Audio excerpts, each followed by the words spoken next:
여러분, 세계에서 가장 보안이 철저하고 신비에 쌓인 장소가 어디라고 생각하시나요? 미국의 펜타곤? 아니면 나사의 비밀기지? 사실 진짜 끝판왕은 이탈리아 로마 안에 있는 작은 나라, 바티칸 시국 깊숙한 곳에 숨겨져 있습니다. 바로 바티칸 비밀 문서고죠. 이곳에는 인류의 역사를 단번에 뒤집을 수 있는 수많은 문건이 보관되어 있다고 전해지는데요. 그 중에서도 유독 역대 교황들이 읽고 나서 눈물을 흘리거나 심지어는 공포에 질려 실신할 뻔했다는 기묘한 서류가 하나 있습니다. 바로 1917년 포르투갈 파티마에서 3명의 아이들에게 전해졌다는 성모 마리아의 세 번째 비밀입니다. 오늘은 100년이 넘는 시간 동안 인류를 공포와 호기심에 몰아넣었던 이 금지된 예언의 진짜 실체와 바티칸이 그토록 숨기고 싶어하는 소름 돋는 배후에 대해 파헤쳐 보겠습니다. 이야기는 1917년 5월 포르투갈의 작은 마을 파티마로 거슬러 올라갑니다. 3명의 어린 목동 아이들 앞에 눈부신 빛을 내뿜는 여인이 나타납니다. 이 여인은 아이들에게 3가지 예언을 남기는데 이것이 그 유명한 파티마의 예언입니다. 첫 번째는 끔찍한 지옥의 환영이었고, 두 번째는 제1차 세계대전의 종결과 곧이어 닥칠 제2차 세계대전의 시작이었습니다. 이 두 예언은 소름 돋을 정도로 정확하게 들어맞았죠. 하지만 마지막 세 번째 예언은 달랐습니다. 1960년이 되기 전까지는 절대 열어보지 말라는 엄중한 경고와 함께 교황청의 깊은 창고 속으로 들어갔습니다. 하지만 약속된 1960년이 되었을 때 당시 교황이었던 요한 23세는 문건을 읽고 나서 다시는 열어볼 수 없게 봉인해버렸습니다. 대체 그 짧은 몇 장의 종이에 무엇이 적혀 있었길래 신의 대리인이라는 교황조차 그토록 공포에 질렸던 걸까요? 교황청은 오랜 침묵 끝에 2000년이 되어서야 이 비밀을 공개했습니다. 그 내용은 교황이 총에 맞아 쓰러지는 환상이었고, 이를 1981년에 있었던 요한 바오로 2세 저격 사건에 대한 예언이라고 발표했죠. 하지만 전 세계 미스터리 연구가들과 신학자들은 즉각 반발했습니다. 이건 조작된 것이다. 라고 말이죠. 왜냐고요? 첫째, 앞선 두 예언이 세계대전 같은 거대한 인류사적 재앙을 다룬 것에 비해 교황 한 명의 피습 사건은 그 무게감이 너무 떨어진다는 겁니다.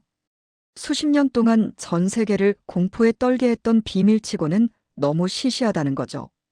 또한 당시 비밀을 기록했던 루치아 수녀의 증언에 따르면 진짜 예언은 약 25페이지 분량의 상세한 설명이 포함되어 있어야 하는데 바티칸이 공개한 문건은 겨우 4페이지에 불과했습니다. 나머지 20페이지는 대체 어디로 사라진 걸까요? 여기서 우리는 내부 고발자들의 충격적인 폭로에 주목해야 합니다.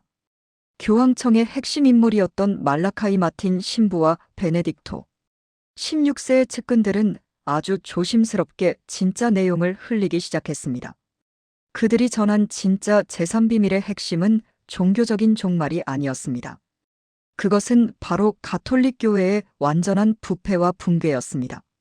예언서에는 교회의 가장 높은 곳에서부터 신앙이 썩어 문드러지고 결국 교회가 사탄의 도구가 될 것이라는 내용이 담겨 있었다고 합니다. 교황청의 입장에서는 자신들의 존재 근거가 부정당하는 이 내용을 절대 공개할 수 없었을 겁니다. 자신들이 인류를 구원하는 것이 아니라 오히려 파멸로 이끄는 통로가 될 것이라는 예언을 누가 믿고 싶겠습니까? 하지만 더 소름 돋는 반전은 그 다음입니다. 일부 학자들은 이 예언 속에 외계 존재의 개입에 대한 내용이 담겨 있다고 주장합니다. 1917년 파티마에서 일어난 기적 중 가장 유명한 것이 바로 태양의 기적입니다. 7만 명의 군중이 지켜보는 가운데 태양이 하늘에서 춤을 추고 땅으로 떨어질 듯 움직였던 사건이죠. 그런데 당시 현장에 있던 사람들의 증언을 분석해보면 그것은 우리가 아는 태양이 아니라 금속 광택을 내는 거대한 원반형 물체에 가까웠습니다. 즉, 성모 마리아라고 믿었던 존재가 사실은 고대부터 인류를 관찰해온 외계 문명일 수도 있다는 가설입니다. 둘째, 만약 이 예언의 신은 우리가 생각하는 존재와 다르며 인류의 창조와 멸망이 외계 존재의 스케줄에 달려 있다는 사실을 담고 있다면 어떨까요?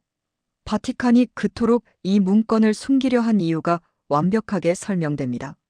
신의 권위로 유지되던 종교 시스템이 외계인의 등장 한 번에 무너질 수 있기 때문입니다. 실제로 최근 바티칸이 외계 생명체의 존재 가능성을 공식적으로 언급하기 시작한 것도 이 제3비밀의 유출을 대비해 미리 대중을 학습시키는 과정이라는 분석이 지배적입니다. 예언 속에 적힌 하늘에서 내려오는 군대가 천사가 아니라 외계의 함대라면 우리가 준비해야 할 미래는 완전히 달라집니다. 셋째, 이 예언은 21세기 현재 우리가 겪고 있는 대혼란과 정확히 맞닿아 있습니다. 예언서에 사라진 부분에는 인류가 기술의 정점에 다다랐을 때, 즉 AI와 유전자 조작 등으로 인간이 신의 영역을 침범할 때 거대한 정화가 시작될 것이라고 적혀 있다고 합니다. 이 정화는 단순히 자연재해가 아니라 우리가 통제할 수 없는 외부의 지성체에 의해 강제로 집행된다는 것이죠. 역대 교황들이 문건을 보고 눈물을 흘린 이유는 인류가 멸망해서가 아니라 인류가 쌓아올린 모든 문명과 종교가 그저 거대한 실험실의 결과물에 불과했다는 비참한 진실을 깨달았기 때문일지도 모릅니다. 물론 바티칸은 여전히 모든 의혹을 부인하고 있습니다. 하지만 그들이 철저히 봉인해둔 비밀 문서고의 출입 금지 구역에는 지금 이 순간에도 수많은 진실이 숨쉬고 있습니다. 1917년 파티마의 아이들에게 나타난 그 여인은 정말 성모 마리아였을까요? 아니면 인류에게 최후 통첩을 보내기 위해 내려온 외계의 메신저였을까요? 100년 전의 예언이 가리키는 그 결정적인 순간이 지금 우리 코앞에 다가와 있는 것은 아닐까요? 결국 파티마의 제3비밀은 단순한 종교적 경고를 넘어 우리 인류라는 존재의 근원에 대한 거대한 물음을 던지고 있습니다. 우리가 믿고 의지해온 모든 가치관이 한순간에 무너질 수 있다는 공포, 그리고 그 너머에 있는 새로운 세상에 대한 두려움 말이죠. 진실은 언젠가 밝혀지기 마련입니다. 바티칸이 아무리 겹겹이 봉인하려 해도 역사의 수레바퀴는 예언이 가리키는 방향으로 굴러가고 있으니까요. 오늘 준비한 이야기는 여기까지입니다. 여러분은 바티칸이 숨기고 있는 최후의 문건에 무엇이 적혀 있다고 생각하시나요? 정말 교회의 몰락일까요? 아니면 외계인의 등장을 예고하는 안내서일까요? 여러분의 소름 돋는 가설을 댓글로 남겨주세요. 특히 종교나 우주 미스터리에 관심 있는 분들의 날카로운 통찰을 기다립니다. 이 영상이 흥미로우셨다면 구독과 좋아요 부탁드립니다. 세상에 숨겨진 진실을 찾는 여러분의 클릭 한 번이 미스터리의 베일을 벗기는 큰 힘이 됩니다. 다음 시간에도 교과서에서는 절대 가르쳐주지 않는 금지된 구역의 비밀 이야기로 돌아오겠습니다. 시청해주셔서 감사합니다.